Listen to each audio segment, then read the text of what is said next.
The rain hammered against the windows of Marcus Sullivan's downtown Chicago apartment like an angry fist demanding entry. He sat hunched over his laptop, the blue glow illuminating his tired face as he reviewed contracts that seemed to blur together after 12 hours of corporate law practice. The coffee had gone cold hours ago, leaving a bitter film on his tongue that matched his mood perfectly. At 28, Marcus had built what everyone called a successful life. Partner track at Henderson & Associates, a sleek apartment overlooking Lake Michigan, a reliable BMW in the parking garage, and an engagement to Catherine Whitmore, daughter of Judge Harold Whitmore, a man whose approval could make or break careers in the Illinois legal system. Everything was perfectly arranged, predictably mapped out, suffocatingly secure. The knock came at p.m., not the polite rap of a neighbor or the professional rhythm of building security. This was urgent, desperate, the kind of sound that cuts through walls and straight into your chest. Marcus frowned, saving his document before padding barefoot across the hardwood floor. Through the peephole, he saw her, Elena Vasquez, his breath caught like a fishhook in his throat. She stood in the hallway, soaked to the bone, her dark hair plastered to her face, mascara creating abstract art on her cheeks. But it was her eyes that stopped him cold, wide, determined, terrified, and blazing with something he hadn't seen in the 3 years since their affair had ended. The deadbolt seemed to turn itself. "Elena, what are you? Run away with me tonight, before I lose all my courage." The words hit him like a physical blow. She stepped inside without invitation, leaving a trail of rainwater on his pristine floors.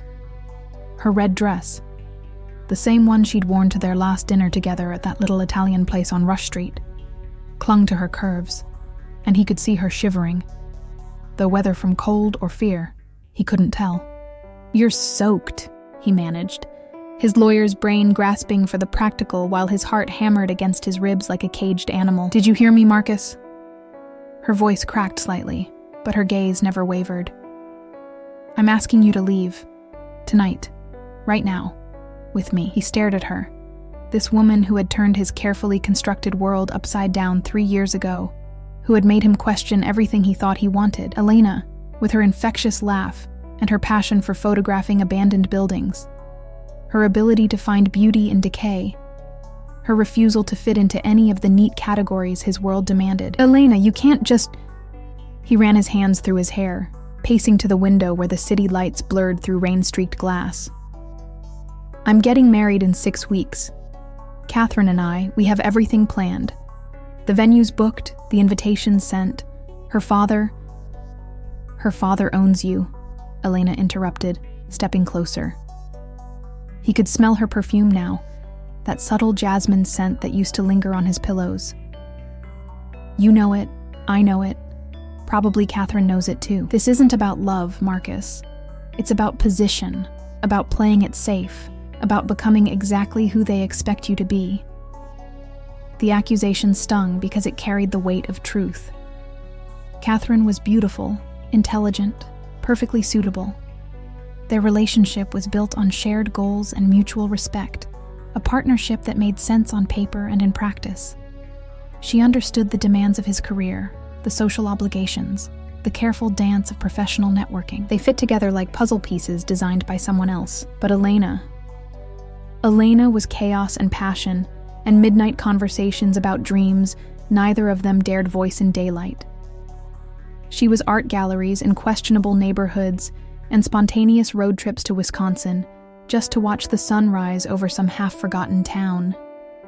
She was everything his carefully planned life couldn't accommodate. "You left," he reminded her, the old wound opening fresh. 3 years ago, you said we were impossible. You said I'd never choose you over my career, over what was expected of me. You were the one who walked away." Elena's face softened, and she reached into her purse, pulling out a crumpled newspaper clipping.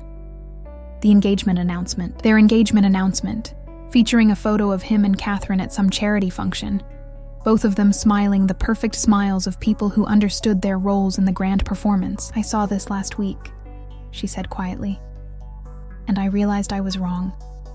Not about you choosing your career. I was right about that. But wrong about us being impossible. Because impossible things happen every day, Marcus. People leave jobs they hate, walk away from lives that suffocate them, choose love over logic. She moved closer, close enough that he could see the flecks of gold in her dark eyes, could count the individual droplets of rain still clinging to her eyelashes. "I got an offer," she continued, her voice steadying with each word. "A photography exhibition in San Francisco.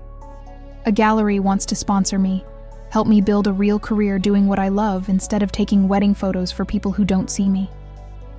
But I can't do it alone, Marcus. I'm scared. I'm terrified of failing, of being alone in a strange city, of discovering I'm not as brave as I pretend to be." The silence stretched between them, filled only by the rain's percussion against the windows and the distant hum of late-night traffic 30 floors below. Marcus felt something cracking inside his chest, some carefully maintained wall beginning to crumble. "Why now?" he whispered. "Why tonight? Because tomorrow I'll talk myself out of it. Tomorrow I'll convince myself you're happy, that I'm being selfish, that some people aren't meant for the fairy tale. Tomorrow my courage will abandon me, and I'll take that job at the portrait studio downtown and spend the rest of my life wondering, what if?" She reached up, her fingers barely brushing his cheek, and he had to close his eyes against the familiar electricity of her touch. "I'm not asking you to marry me, Marcus. I'm not asking for promises or forevers. I'm asking for a chance. For both of us to see who we could be if we stopped being so afraid of disappointing other people." Through the window, Chicago sparkled like scattered diamonds, indifferent to human dreams and desperate choices. In 6 weeks, he would stand at the altar of St. Patrick's Cathedral, surrounded by 300 guests and the weight of expectation. He would speak vows that made sense, promise forever to a woman who fit perfectly into the life he'd built. But tonight, Elena Vasquez stood in his living room, offering him the one thing his orderly existence had never provided: the terrifying, exhilarating possibility of the unknown. The rain continued to fall, each drop marking time that would never come again. Marcus turned away from Elena's pleading eyes, his bare feet carrying him to the kitchen island where his laptop still glowed with the contracts that had consumed his evening. The familiar sight should have grounded him, reminded him of his responsibilities, his carefully constructed life. Instead, the legal documents seemed to mock him with their precise language and predictable outcomes. "You don't understand," he said, his voice rougher than intended. "It's not just Catherine. It's everything. My partnership review is next month. Judge Whitmore is on the board that makes the decision. If I disappear, if I break his daughter's heart, I lose everything I've worked for." Elena stepped closer, her wet shoes squeaking against the hardwood. "What have you worked for, Marcus? Really? A corner office where you spend 14 hours a day making rich people richer? A partnership that requires you to marry the right woman and say the right things at the right parties?" She gestured toward the wall of degrees and awards, his Harvard law diploma prominently displayed next to photographs of him shaking hands with politicians and judges. "This isn't your dream. This is your father's dream. Your father who died 5 years ago, still trying to prove he belonged in their world." The mention of his father hit like a physical blow. Michael Sullivan, first-generation Irish immigrant son, who'd clawed his way from South Side construction work to a respectable practice in family law. A man who'd worn his 3-piece suits like armor and taught his son that respectability was the only shield against a world that would always see them as outsiders. "Don't," Marcus warned, but Elena pressed on. "He never got to see you make partner, did he? Never saw you become everything he thought would finally be enough. But Marcus, when is it enough? When do you get to live for yourself instead of for his memory?" The silence stretched between them, heavy with years of unspoken truths. Elena moved to the window, staring out at the city lights that blurred through rain and glass. When she spoke again, her voice was softer, more vulnerable. "I went to your father's funeral," she said quietly. "You never knew that. I stood in the back, behind all those lawyers and judges, and I watched you give that eulogy about duty and service and carrying on his legacy. But afterward, when everyone else went to the country club for the reception, I saw you sitting alone in your car in the cemetery parking lot, crying." Marcus closed his eyes, remembering that day with painful clarity. The weight of expectation settling on his shoulders like a lead blanket, the sudden understanding that he was now the sole guardian of his father's dreams. "I wanted to come to you," Elena continued. "But I knew you'd already made your choice. You'd chosen to become the man he wanted you to be, even if it meant burying the man you actually were." "And what man is that?" Marcus asked, opening his eyes to meet her reflection in the window. "Because I honestly don't remember anymore." Elena turned, and her smile was sad and knowing. "The man who used to sneak into abandoned theaters with me, who'd spend hours talking about restoring them instead of tearing them down for condos. The man who kept a camera in his car because he said you never knew when you'd see something beautiful that deserved to be remembered." She reached into her purse again, this time pulling out a small digital camera, the same Canon he'd given her for her birthday 3 years ago. "I still have it. Every picture I've taken since we broke up. I've wondered what you would have seen through the lens instead." The camera sat between them on the kitchen island like an accusation. Marcus remembered buying it. Remembered the way Elena's face had lit up when she'd opened the box. Remembered the way she'd immediately started photographing everything. The wrapping paper, his laughing face, the afternoon light streaming through his windows. His phone buzzed against the granite countertop. Catherine's name lit up the screen. "Answer it," Elena said, stepping back. "See how it feels to lie to her while I'm standing here." Marcus stared at the phone, his thumb hovering over the screen. 4 rings. 5. 6. It went to voicemail, and Catherine's polished voice filled the kitchen. "Hi, darling. I know you're probably still working, but I wanted to remind you about brunch with my parents tomorrow. Mother specifically requested that place in River North. You know how she is about their mimosas. Love you." The casual affection in her voice, the easy assumption of his presence, the comfortable routine of their relationship. It all felt suddenly foreign, like listening to someone else's life. "She loves you," Elena observed. But there was no jealousy in her voice, only a kind of resigned sadness. "She loves who she thinks I am," Marcus corrected. "Who I've convinced her I am. Catherine has never seen me cry, Elena. Never seen me lose control or question anything or want something that doesn't make perfect sense. She fell in love with the suit, not the man wearing it." Elena moved around the island until she was close enough to touch again, her hand resting lightly on his arm. "Then show her. If you're going to choose her, at least give her the chance to love the real you. What if she can't? What if nobody can love who I really am?" The vulnerability in his own voice surprised him. These were thoughts he'd never spoken aloud, fears he'd buried under achievement and respectability, and the careful construction of a life that looked successful from the outside. "Then you'll know," Elena said simply. "And knowing is better than spending the rest of your life wondering." She stepped away again, wrapping her arms around herself, as a shiver ran through her still damp clothing. "I should go. I should let you get back to your contracts and your safe choices and your perfectly planned future." But she didn't move toward the door. Instead, she stood there, waiting, giving him space to make a decision that would change everything. Marcus looked around his apartment. At the expensive furniture chosen more for how it looked than how it felt. At the art selected by an interior designer who'd never asked what he actually liked. At the life he'd built like a stage set for a play he'd never auditioned for. "The gallery in San Francisco," he said finally. "Tell me about it." Elena's eyes widened slightly, hope flickering like a candle flame. "It's small, but they specialize in emerging artists. The owner saw some of my work online, those photos of the old Biograph Theater before they renovated it. She said I have an eye for finding beauty in forgotten places." "Forgotten places," Marcus repeated. "Like us?" "Maybe. Or maybe we're not forgotten. Maybe we're just waiting." Outside, the storm was beginning to ease. But inside Marcus's apartment, another kind of tempest was just beginning. He could feel the carefully constructed walls of his life starting to crumble, and for the first time in years, he wasn't sure he wanted to rebuild them. The camera sat on the counter between them, silent witness to a moment that would define everything that came after. Elena moved to Marcus's bathroom without asking permission, her familiarity with his space both comforting and devastating. She returned moments later with one of his Northwestern University sweatshirts. the same one she used to steal on lazy Sunday mornings when the world felt full of possibilities instead of obligations. "You kept this," she observed, pulling the soft cotton over her head.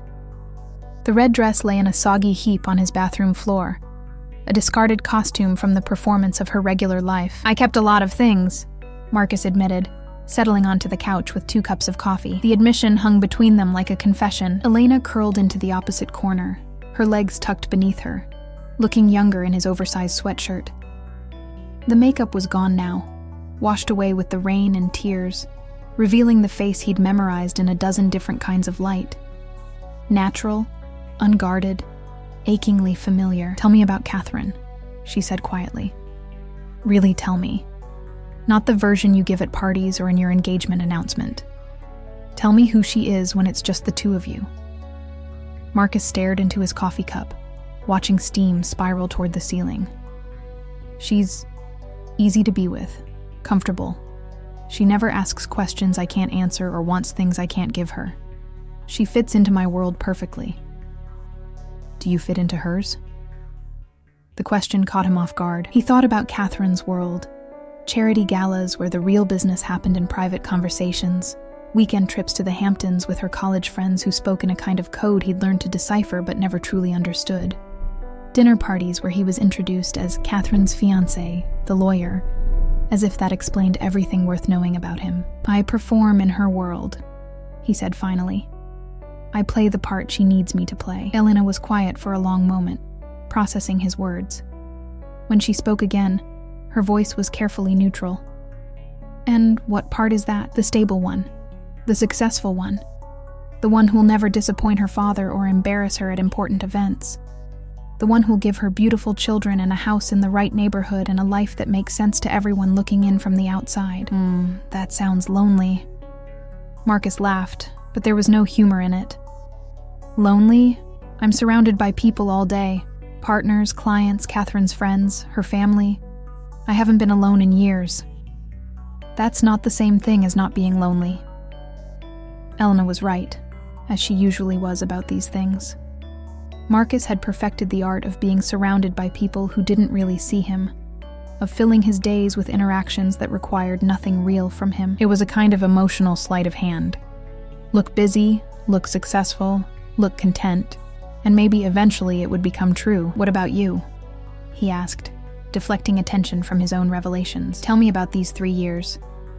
Tell me about the men who got to wake up next to you while I was learning to live without your laugh." Elena's smile was rueful. "There weren't many. A few dates, one semi-serious relationship with a guy who taught high school art. He was kind, patient, everything that made sense on paper. But he never made me feel like I was falling off a cliff just by being in the same room with him." "And that's what you want? To feel like you're falling off a cliff? With the right person?" "Yes." She met his eyes directly. "Don't you remember what that felt like? When we were together? When everything was new and terrifying and so intense it hurt to breathe?" He remembered. God, he remembered. The way his pulse would spike when she'd text him. The way ordinary moments, buying groceries, getting caught in traffic, waiting in line for coffee, became electric just because she was there. The way making love to her felt like both coming home and traveling to a foreign country he'd never imagined existed. "It wasn't sustainable," he said, but the words felt hollow even as he spoke them. "Says who? Says your father? Says Catherine's father? Says everyone who taught you that feelings that strong must be dangerous?" Elena leaned forward, intensity radiating from her like heat. "What if they're wrong, Marcus? What if the most dangerous thing is actually spending your whole life playing it safe?" She pulled out her phone, swiping through photos with the kind of practiced ease that spoke of countless lonely nights revisiting memories. She found what she was looking for and handed him the device. It was a picture of him, taken during their last weekend together 3 years ago.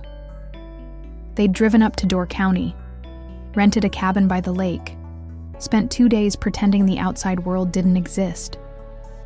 In the photo, he was laughing at something she'd said, his hair mussed by wind and sleep, his face open and unguarded in a way he hadn't allowed himself to be since. "I look so young," he murmured. "You look happy," Elena corrected. You look like someone who remembered how to want things that couldn't be put on a resume. Marcus handed back the phone, but the image remained burned in his memory. That version of himself felt like a stranger now, someone he'd lost touch with so gradually he hadn't noticed until it was too late. "I can't just leave," he said, but his voice lacked conviction. "I have responsibilities, people depending on me, cases that need to be finished, clients who trust me." "And what about trusting yourself?" Elena interrupted. "When's the last time you made a decision based on what you wanted instead of what you thought you should want?" The question hung in the air like a challenge. Marcus thought back through the years. Law school because it was practical, corporate law because it paid well, Catherine because she made sense, this apartment because it projected success. Each choice logical, defensible, empty of real desire. "I don't know," he admitted. Elena stood, moving to the window where the storm had finally passed, leaving the city washed clean and gleaming under streetlights. "The offer in San Francisco doesn't wait, Marcus. I have to give them an answer by Monday. If I say yes, I leave next weekend. If I say no..." She didn't finish the sentence, but he understood. If she said no, she'd disappear back into the safe, small life she'd been building in his absence. They'd become strangers who occasionally glimpsed each other across crowded rooms at art galleries or coffee shops, carrying the weight of what might have been. "What would we do there?" he asked quietly. "How would we live?" Elena turned back to him, surprise and something like hope flickering in her dark eyes. "Are you actually asking?" "I'm asking, hypothetically. If I were someone brave enough to walk away from everything I've built here, what would be waiting for me there?" She sat back down, closer this time, her voice taking on the quality it had when she talked about her photography. Engaged, passionate, alive. "I'd start small, portrait sessions to pay the rent while I work on the gallery exhibition. You could, I don't know, maybe you could practice a different kind of law. Environmental law, immigration law, something that matters to you instead of just making you money." "I don't know what matters to me anymore." "Then we'd figure it out together. You could take time to remember who you wanted to be before everyone else started telling you who you should become." The possibility hung between them like a bridge he was afraid to cross. On one side, the life he knew, secure, respectable, suffocating. On the other, nothing but uncertainty, and Elena's hand reaching out for his. His phone buzzed again. This time it was a text from Catherine. "Can't sleep. Missing you. Only 42 days until we're married." 42 days, 6 weeks, the countdown to a future that suddenly felt like a sentence instead of a celebration. Elena saw the message, saw his face as he read it. "She deserves better than a husband who has to convince himself to love her," she said gently. "She deserves better than a man who would abandon her 6 weeks before their wedding." "Maybe, but Marcus, what do you deserve?" The question hit him like a physical blow. In all his careful planning, all his strategic choices, he'd never once asked himself what he deserved, what he wanted, what would make him happy instead of just successful. Outside, Chicago slept on, indifferent to the drama playing out 30 floors above the street. But inside Marcus's perfectly appointed apartment, a man was slowly remembering how to want something that couldn't be quantified or strategized or approved by anyone else. And across from him, Elena Vasquez waited with the patience of someone who had already chosen her own kind of courage. At a.m., Marcus found himself standing in his walk-in closet, staring at 30 identical suits arranged with military precision. Each one represented a choice made for him by expectation rather than desire. The charcoal for court appearances, the navy for client meetings, the black for funerals and formal dinners where he performed the role of Catherine's distinguished fiancé. Elena appeared in the doorway behind him, her reflection multiplied in the mirrored walls. Still wearing his sweatshirt, she looked impossibly small in the space he'd designed to project success and authority. "When did you stop wearing color?" she asked quietly. The question caught him off guard. He looked at the monotone parade of professional armor and tried to remember the last time he'd chosen clothing based on how it made him feel, rather than how it made him appear. "Color isn't professional," he said automatically, then heard his own words and winced at how robotic they sounded. Elena moved past him to a corner he'd forgotten existed, reaching behind the suits to pull out a leather jacket so soft it moved like fabric. Caramel brown, worn at the elbows, purchased during their second month together, when she dragged him to a vintage shop in Wicker Park. "You wore this the night we went to that underground jazz club," she remembered, running her fingers over the supple leather. "You said it made you feel like someone who could disappear into the music and never come back." Marcus took the jacket from her hands, surprised by how perfectly it still fit, how right it felt against his skin after years of starched shirts and silk ties. In the mirror, he looked like someone he'd almost forgotten. Younger, more alive, dangerously close to happiness. "I can't wear this to Henderson and Associates," he said, but he made no move to take it off. "No," Elena agreed. "You can't." They stood in silence, the implications of her words settling around them like dust in an abandoned room. The life that required suits instead of leather jackets. The partnership that demanded conformity over authenticity. The marriage to a woman who'd never seen him in anything but professional armor. "Tell me about the worst day," Elena said suddenly. "What?" "The worst day of this life you've built. The day when you knew, even if you wouldn't admit it to yourself, that you were living someone else's dream." Marcus leaned against the closet wall, the leather jacket suddenly feeling like both a costume and a confession. The memory came without effort, sharp and unwelcome. 8 months ago, Catherine's birthday party at her parents' house. One of those elaborate affairs with a string quartet and champagne that cost more than most people's rent. He closed his eyes, reliving the evening with painful clarity. "I was standing on the terrace, listening to her father tell the same story about his days at Harvard Law, when I saw this kid."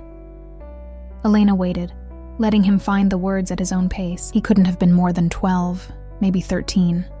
The son of one of the caterers. He was sitting by himself near the kitchen entrance, sketching in a notebook while his mother worked. And the drawing. God, Elena, it was beautiful. This intricate cityscape that seemed to move on the page, full of life and possibility and dreams that hadn't been beaten out of him yet. Marcus's voice cracked slightly, remembering the boy's face when their eyes had met across the perfectly manicured garden. "Judge Whitmore saw me talking to him, asking about his art. And later, when the kid was gone, he pulled me aside and said..." Marcus paused, the words still stinging after all these months. "Marcus, I like you, but you have to understand. This is about knowing your place. The help's children aren't your concern. Catherine needs a husband who understands the difference between being kind and being appropriate." Elena's face hardened. "And what did you say?" "Nothing." I nodded and smiled, and spent the rest of the evening making appropriate conversation with appropriate people about appropriately meaningless things. But I kept thinking about that kid's drawings, about the light in his eyes when he talked about wanting to design buildings that would make people feel something. And I realized I couldn't remember the last time I'd felt that kind of passion about anything. The confession hung between them like an indictment. Marcus had never told anyone about that night, had buried it beneath months of wedding planning and partnership preparation, and the comfortable numbness of routine. "Do you know what I did that night when I got home?" he continued.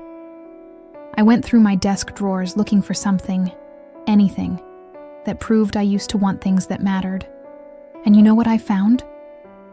Elena shook her head, though her eyes suggested she already knew the answer would break her heart. "Law school applications, not just to Harvard, but to public interest programs, environmental law clinics, immigration advocacy groups. I'd written personal statements about using law to help people who couldn't help themselves, about making a difference instead of just making money." He laughed bitterly. "I found 17 different versions of the same dream, all abandoned the moment my father's colleagues started mentioning partnerships and prestige." Elena moved closer, her hand finding his cheek in a gesture so familiar it hurt. "It's not too late, Marcus. Dreams don't have expiration dates. Don't they? I'm 28 years old, Elena. I have a mortgage and obligations and a reputation. I can't just start over because I had some romantic notions in law school. Why not?" Her voice was fierce now, challenging. "Who made that rule?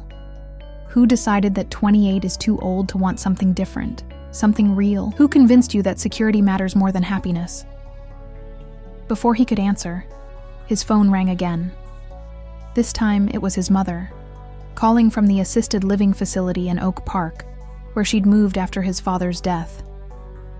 Marcus stared at the screen, knowing he should answer, knowing she probably couldn't sleep and wanted to hear about wedding preparations or his latest case, or any of the safe topics that let them both pretend they were happy. "Answer it," Elena said gently. "But this time, tell her the truth." "I can't. She's so proud of the life I've built, of how I've honored Dad's memory by becoming everything he wanted to be. If I tell her I'm thinking of throwing it all away for love? For dreams? For the chance to become who you're supposed to be instead of who everyone expects you to be?" Elena's eyes flashed with something between anger and desperation. "Marcus, what if your father was wrong? What if respectability isn't worth sacrificing your soul for?" The phone stopped ringing, then immediately started again. His mother, persistent as always when she sensed something was wrong. This time Marcus answered, his voice carefully controlled. "Hi, Mom. Everything okay?" "Marcus, sweetheart.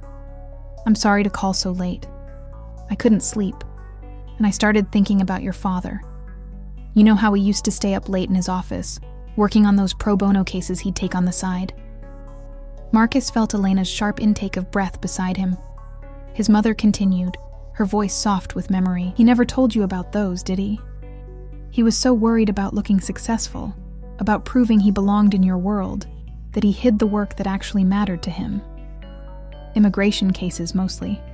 Families trying to stay together, people who reminded him of his own grandfather coming over from Dublin with nothing but hope." The revelation hit Marcus like cold water. I didn't know. He made me promise not to tell you. Said you needed to see him as successful, not sentimental." "But Marcus, those cases were the only times I ever saw your father truly happy. When he was helping people instead of just making money. When he remembered why he became a lawyer in the first place." Marcus met Elena's eyes in the mirror, seeing his own shock reflected back at him. His father, the man he'd spent his entire adult life trying to honor, had been hiding the same dreams Marcus had buried. "Mom, why are you telling me this now?" A pause, filled with the weight of unspoken truths. "Because tomorrow is Saturday, and you should be excited about marrying Catherine in 6 weeks. But when I talked to you yesterday, you sounded like your father did in those last years. Successful and miserable and pretending it was the same thing as happy." The line went quiet, except for the soft sound of his mother's breathing and the distant hum of late-night traffic outside his windows. "I want you to be happy, sweetheart," she whispered. "Whatever that looks like. Your father spent so many years trying to prove he was worthy of respect that he forgot to ask himself if he respected the man he'd become." When she hung up, Marcus stood frozen in his closet full of identical suits, wearing a leather jacket that felt like a time machine, staring at a woman who'd never stopped believing in the man he'd forgotten how to be. Outside, Chicago slept on. But inside, Marcus Sullivan was finally waking up. The sun rose over Lake Michigan, like a promise neither of them dared believe in. Marcus and Elena had spent the remaining hours of the night talking, not about the past or the impossible future, but about the suspended moment they were living in, the space between one life and another, where anything seemed possible. Now they stood on his balcony, sharing coffee and watching the city wake up 30 floors below. Elena had changed back into her red dress, dry now, but wrinkled from its night on the bathroom floor. Marcus still wore the leather jacket over his jeans, feeling like a stranger in his own skin, or perhaps like himself for the first time in years. "Catherine will be here soon," he said, checking his phone. "For brunch with her parents. She has a key." Elena nodded, her fingers tight around her coffee mug. "I know, I should go." But neither of them moved. The morning stretched between them like a held breath, fragile and full of possibility. "I've been thinking about that kid," Marcus said suddenly. "The one with the drawings. I never even asked his name." "You could find out," Elena suggested, "if you wanted to. His mother works for the catering company Whitmore always uses. Elegant Affairs, I think. I could call them, track her down, maybe help with his art classes or college applications when the time comes." It was a small thing, practically meaningless in the grand scheme of his life. But the thought of it, helping someone dream instead of just helping rich people get richer, felt like a door opening in a wall he'd thought was permanent. The funny thing is, Marcus continued, I don't think Catherine would understand why it matters.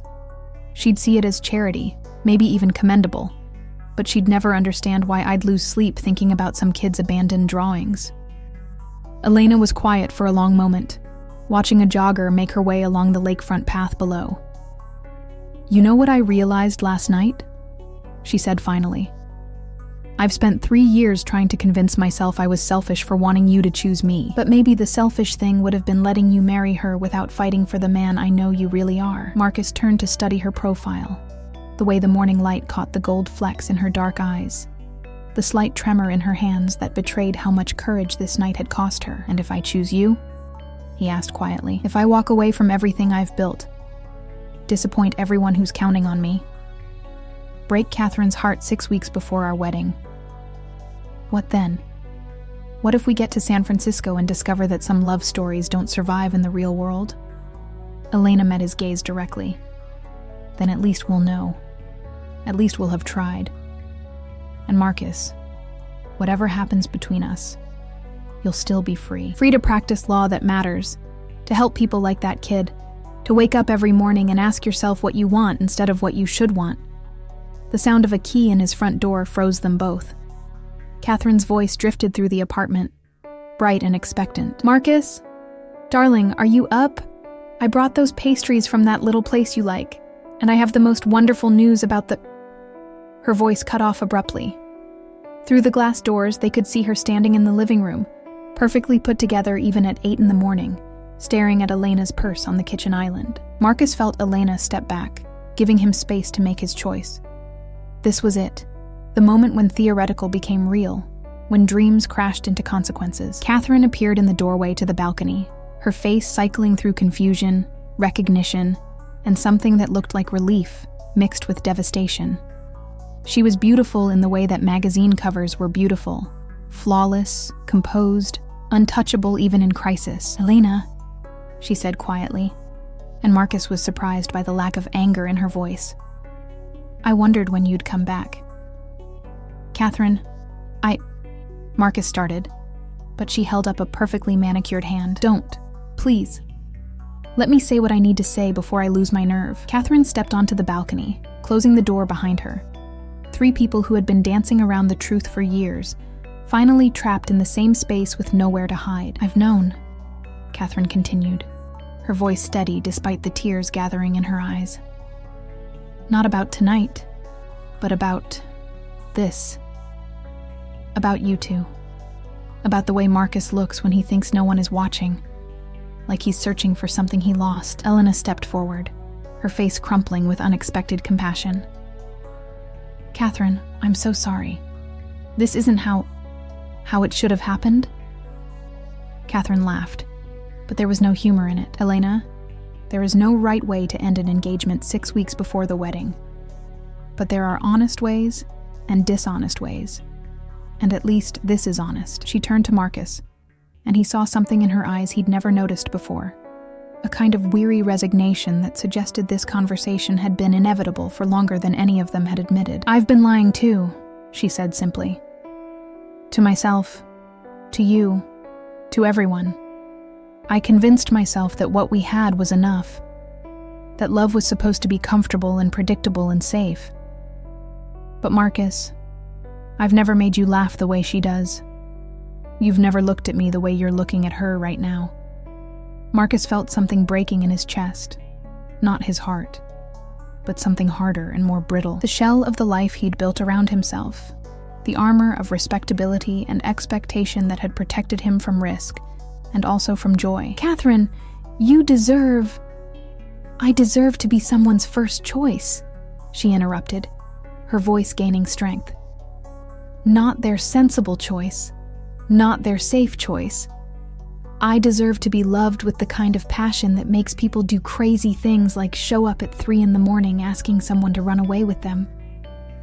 She looked between Marcus and Elena, and her smile was sad, but genuine. I deserve what you two have, even if you're both too scared to admit what it is. The silence that followed was broken only by the distant sounds of the city awakening. Traffic beginning to build, the first boats heading out onto the lake. The ordinary rhythm of Saturday morning for everyone, except the three people standing on this balcony watching their carefully constructed world reshape itself. "My father will never forgive you," Catherine said finally, addressing Marcus. "He'll destroy your career if he can. The partnership, the client referrals, all of it. You know that, right?" Marcus nodded. "I know." "And you're willing to lose all of that? For her? For some fantasy of a different life?" The question hung in the air like a challenge. Marcus looked at Elena, who was watching him with the same expression she'd worn 3 years ago when she'd walked away. Love mixed with the terrible knowledge that love might not be enough. Then he thought about his father's hidden pro bono cases, about the kid with the drawings, about his mother's voice on the phone, wanting him to be happy instead of just successful, about the man he'd been in Elena's photographs, laughing and unguarded and alive. "It's not a fantasy," he said quietly. "It's the life I should have chosen years ago." Catherine nodded as if she'd expected this answer, as if some part of her had been preparing for this moment since the day he'd proposed. "Then you should pack quickly. Daddy will be here for brunch in an hour, and you really don't want to be here when I tell him the wedding is off." She moved toward the door, then paused, looking back at Elena. "Take care of him. He's stronger than he thinks, but he's also more fragile than he pretends. And Elena, that photography exhibition in San Francisco, you'd be crazy not to take it. You're too talented to waste your life taking wedding photos for people like me." After Catherine left, Marcus and Elena stood alone on the balcony, the magnitude of what had just happened settling around them like dust after an explosion. In the distance, they could hear Catherine moving through the apartment, gathering the personal items she'd left there over the months of their engagement. "She knew," Elena whispered. "All this time she knew." "Maybe that's why she said yes when I proposed," Marcus said. "Because it was easier than admitting we were both settling for something that looked right instead of something that felt right." Elena turned to face him fully, her hands reaching for his. "Marcus, you know there's no going back now, right? Whatever happens between us, you can't unknow what you've learned about yourself tonight. You can't go back to being the man who was satisfied with suits and partnerships and safe choices." He squeezed her hands, feeling the calluses from years of gripping cameras and chasing light, the physical evidence of a life lived in pursuit of beauty instead of security. "I don't want to go back," he said, and meant it. "I want to go forward, with you, if you'll have me, toward something real, even if it's scary. Especially if it's scary." The sound of the front door closing echoed through the apartment. Catherine was gone, taking with her the last vestiges of the life Marcus had thought he wanted. In her wake, she left silence and possibility, and the terrifying freedom to choose who to become. Elena smiled, the first truly relaxed smile he'd seen from her since she'd appeared at his door 12 hours ago. "So, what do we do now?" Marcus looked around his apartment, at the expensive furniture that had never felt like home, at the view of a city that had both made and constrained him, at the woman who'd never stopped believing he could be more than the sum of his fears. "Now we pack," he said. "We call that gallery in San Francisco. We figure out how to start over at 28 with nothing but hope and each other, and the crazy idea that it's never too late to choose happiness over security." Elena laughed, and the sound was like sunlight breaking through clouds. "You know this is insane, right? Leaving everything for a maybe, for a chance, for a woman who broke your heart once and might do it again? Completely insane." Marcus agreed, pulling her closer. "But Elena, I've spent 3 years being sensible, and all it got me was a life that looked perfect from the outside and felt empty from the inside. I'd rather be broke and happy in San Francisco with you than rich and miserable in Chicago without you." They kissed then, on the balcony overlooking the lake, where they'd first fallen in love, tasting like coffee and hope, and the salt of tears they'd both been holding back for too long. Below them, Chicago hummed with the energy of 1 million people making safe choices, practical decisions, the kind of compromises that Marcus had finally learned to recognize as a slow death of the soul. But 30 floors above the city, Two people were choosing something different. They were choosing each other, choosing risk, choosing the terrifying and beautiful possibility that some love stories are worth burning your whole life down for. As they broke apart, Elena's eyes were bright with tears and laughter and the kind of joy that comes from finally being brave enough to want what you want. "So," she said, her voice slightly breathless. "San Francisco?" "San Francisco," Marcus confirmed. "Before you lose your courage, before I lose mine, before either of us remembers all the reasons this is impossible." They had 6 hours to pack a life, to say goodbye to the safety they'd known, to leap into the unknown with nothing but love and faith to catch them. It wasn't enough time, and it was all the time in the world. In the distance, church bells began to ring, calling the faithful to worship. But Marcus and Elena had found their own kind of salvation on a rain-washed balcony overlooking Lake Michigan, in the space between one life and another, in the moment when fear finally surrendered to the unstoppable force of two hearts that had never learned how to forget each other. The sun climbed higher, burning away the last traces of the storm that had brought them together. By evening, they would be gone, leaving behind everything that had defined them, for everything they hoped to become. And for the first time in years, the future felt not like a sentence to be served, but like a story waiting to be written.